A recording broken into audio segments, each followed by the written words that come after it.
By the Elder's sideburns, I'd no notion anyone was in the Vale. Nilfgaardians said the road was clear. Ah, whoresons. What a mess. I'm so sorry. With all my heart. By the Elder's sideburns, I'd...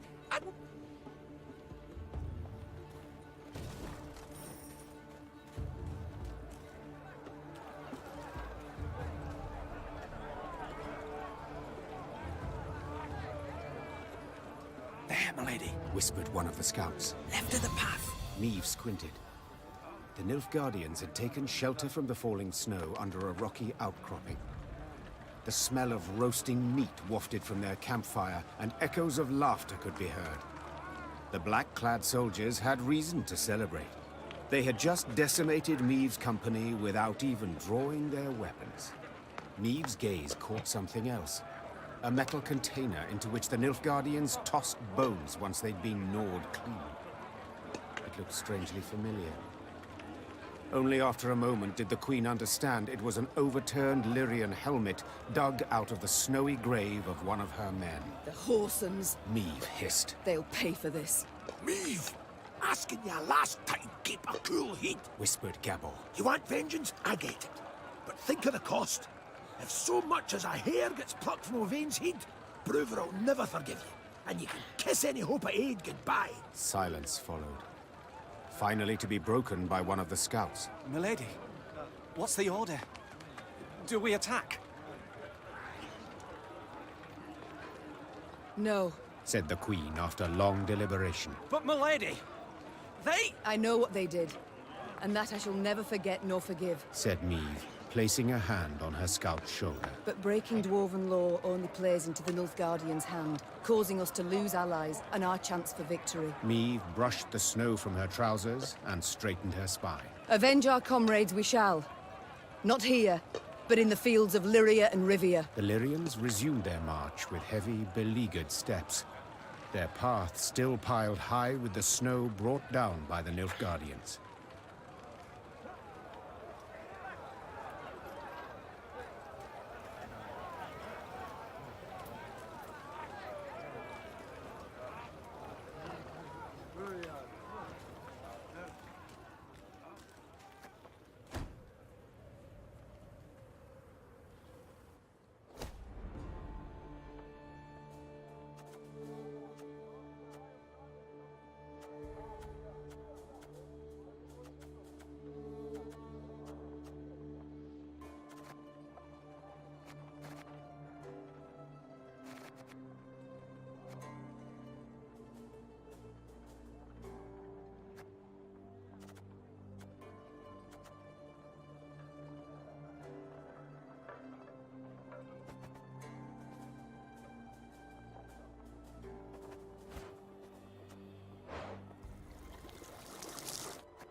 While passing the mining settlement of Kolstock, Meve heard the sounds of battle. Hey-ho!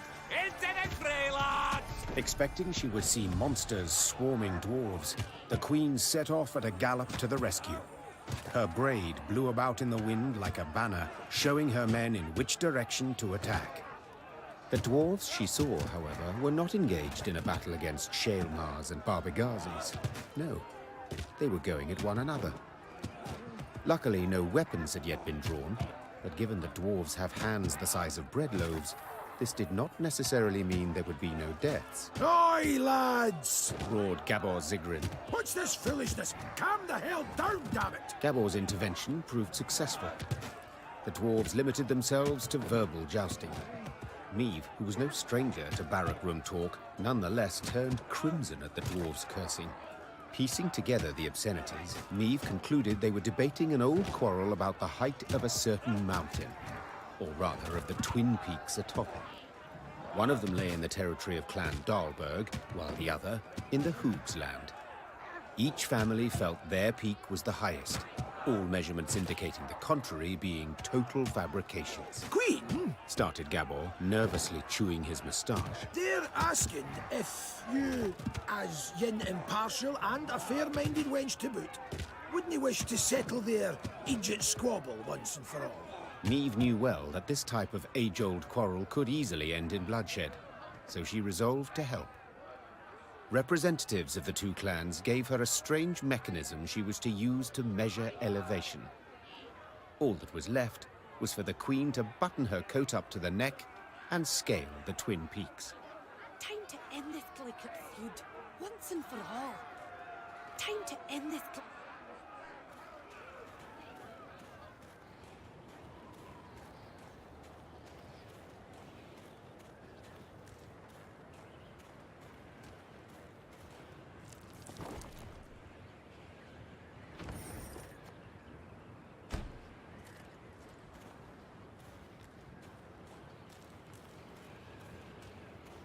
When she and her force had traveled half the way to the first, she heard a long roar that made snow shells detach and descend. Without waiting for her scouts to return with reports, Meve drew her sword.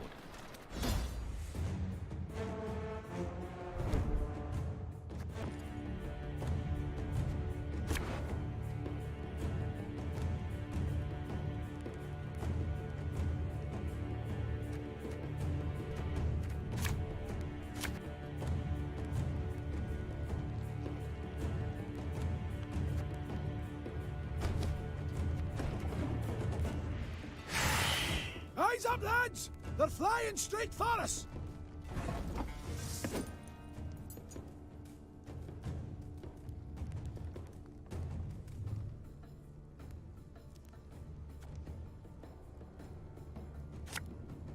For Rivia!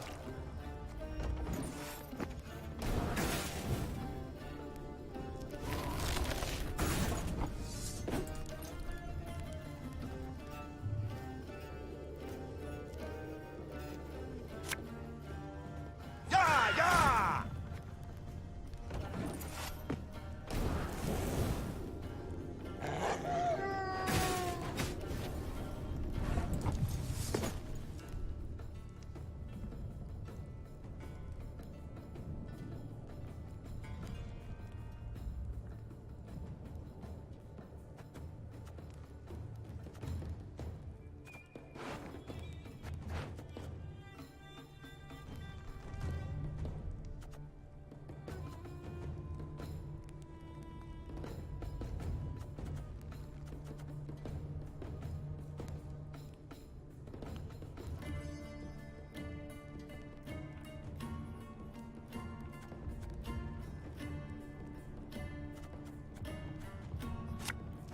Quick and painful this'll be.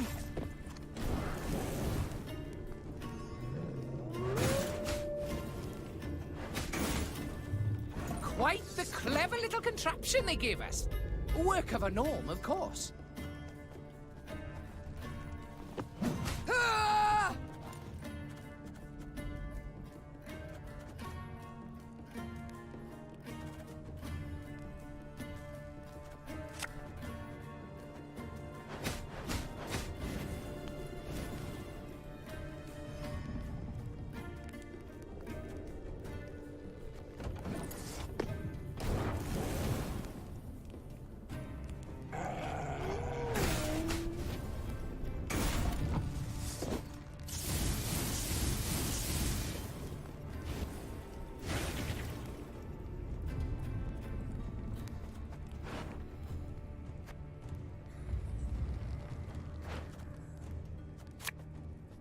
Tell me you jest.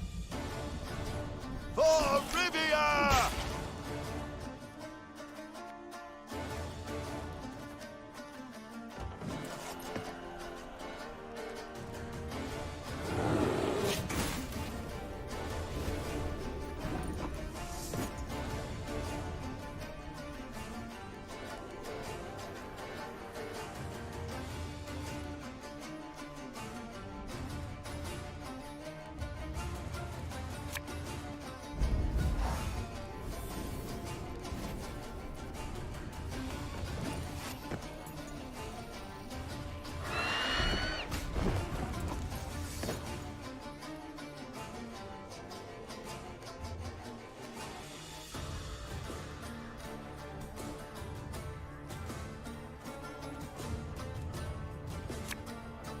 Thing about slings, they hide well.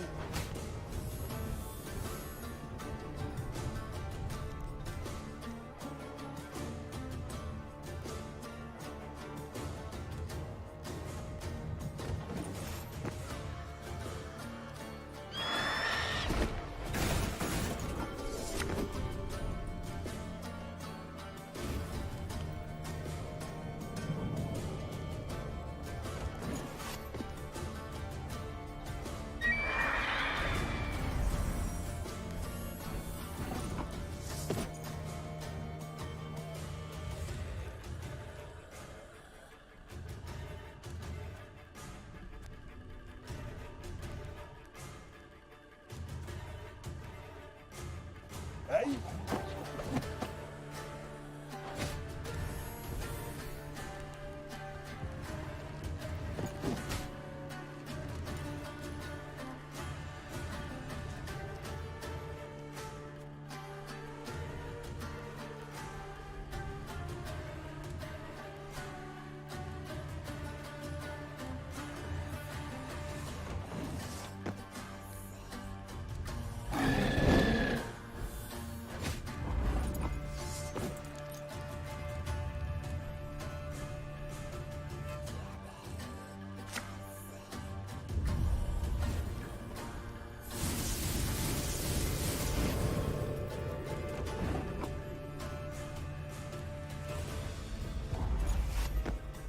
Take those measurements and let's be gone from this place.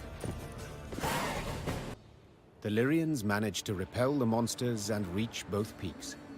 Upon each, Meve ordered her men to take the measurements. While waiting, she admired the breathtaking view of the Mahakaman Massif.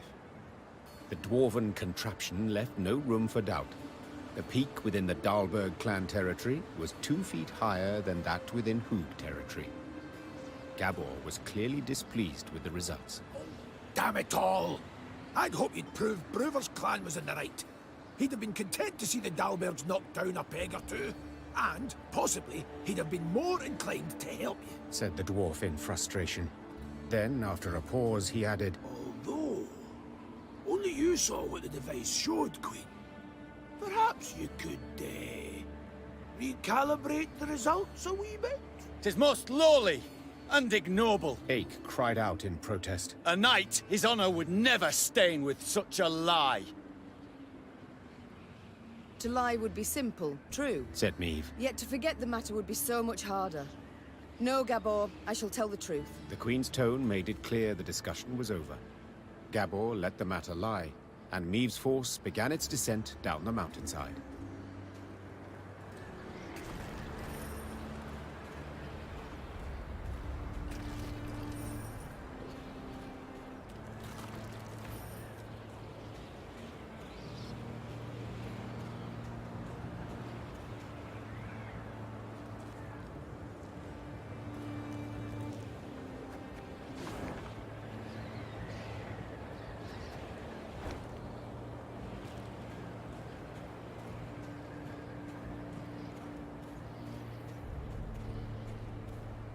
The dwarves of both clans had been waiting with bated breath for the expedition's return and report.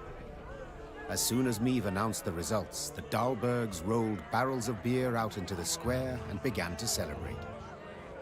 Naturally, the Hoogs were disappointed, yet they accepted Meve's results as final. At last, they had come to trust her.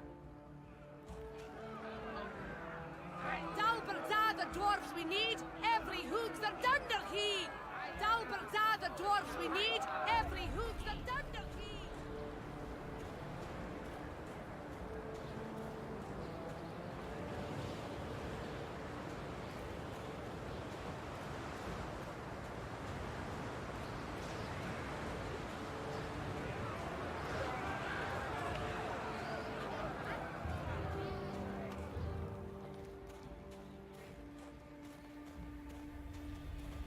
Frostbite, you'd best avail yourself of some onion juice. Even better if you had a wee nip of vodka. Lord, snotters are frozen solid. Not just those in my beard. Why, I got my nose too. Once we're neath carbon, we'll find our way to the tavern. Set our arses down by the fire and sip mugs of mulled wine. Once we're neath carbon, Lord, snotters are frozen solid. Not just those in my beard. As Meve neared Langbridge, she ordered her bugler to announce her arrival, then retired to her tent to freshen up. Gascon was already inside, awaiting her. I do not seem to recall summoning you. In that case, I must tell you to fret not. Nothing wrong with your memory. I've come with no agenda. Spontaneously calling to chat. Then I propose you leave. Just as spontaneously, call it. I must don fresh clothes. I'm to see the Elder soon, and I'd prefer to not smell of horse sweat.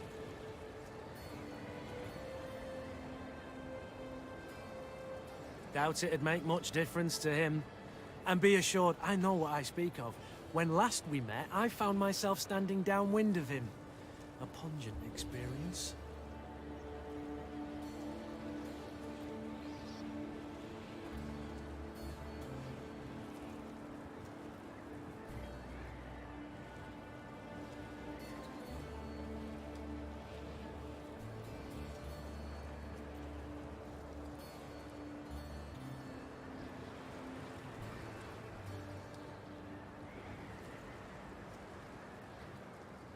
Well, Hugh was saved the experience of his breath.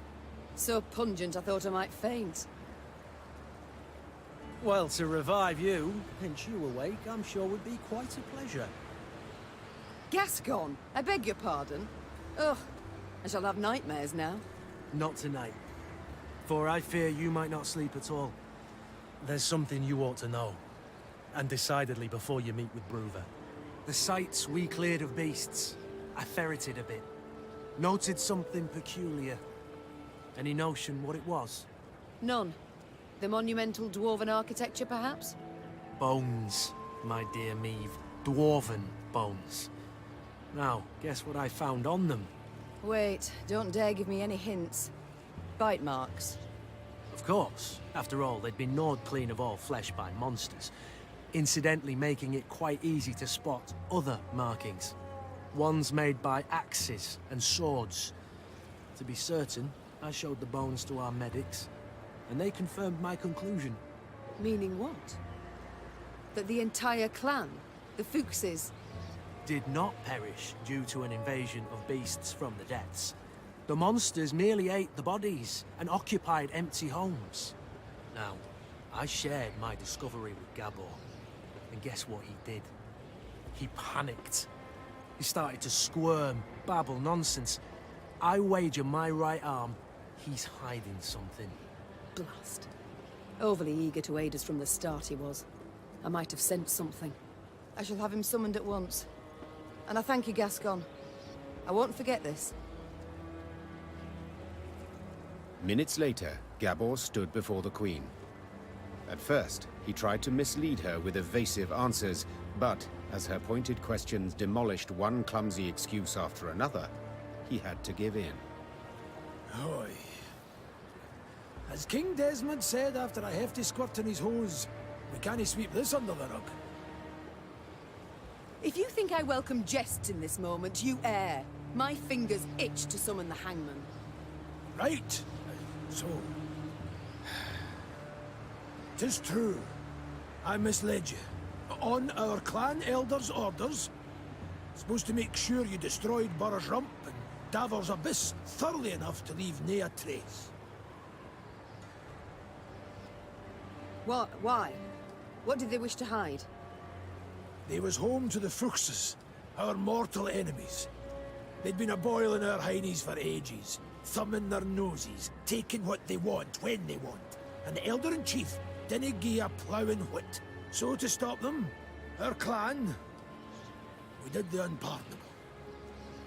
The Zigrin elders saw their chance and they... Gods. So you were responsible for the deaths of all those dwarves? Me? I didn't raise a finger. Tried to stop them, in fact. No witnesses survived, meaning you must have murdered the entire clan. How? Queen, you sure you... I am.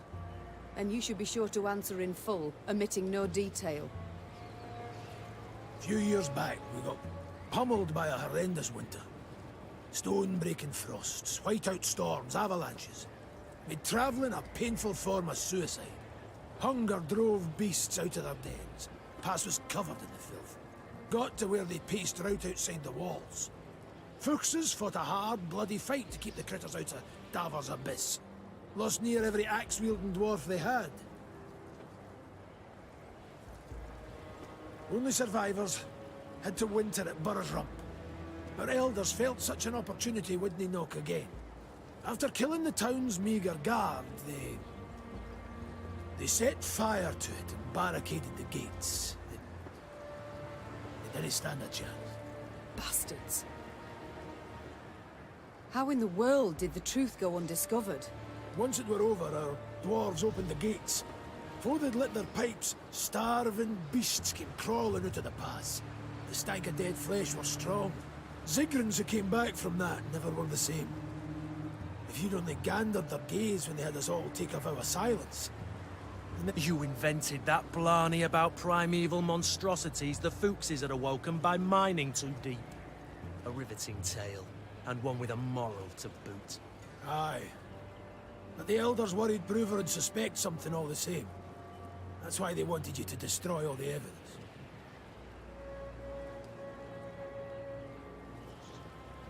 Repugnant. You claim not to have taken part, but neither did you do anything to stop the massacre. What was it to do exactly? The elders had decided. No dwarf would listen to me. You might have informed the Elder-in-Chief. The guilty would have been punished. The guilty? You didn't ken Brouver. He'd punish the whole clan. Women, children, no exceptions. Meve, Queen, I'm begging you. He canna ever learn of this. Aye, I want a hack flame too when I think what the Elder's done. The t'other way would bring but more pain and death.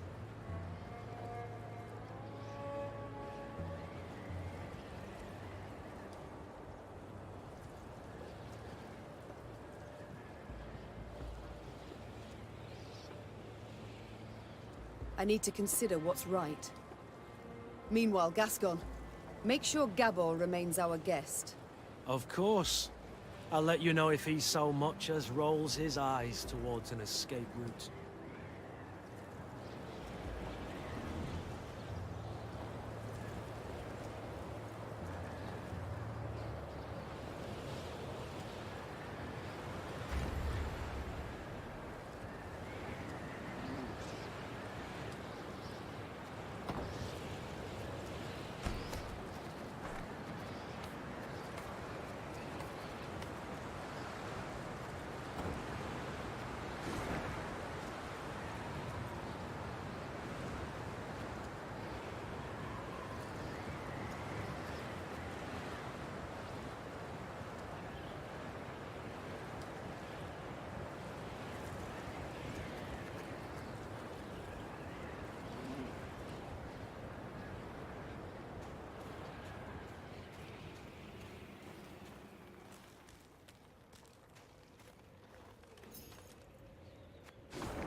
In Blackbrook Vale, you're advised to never stop us.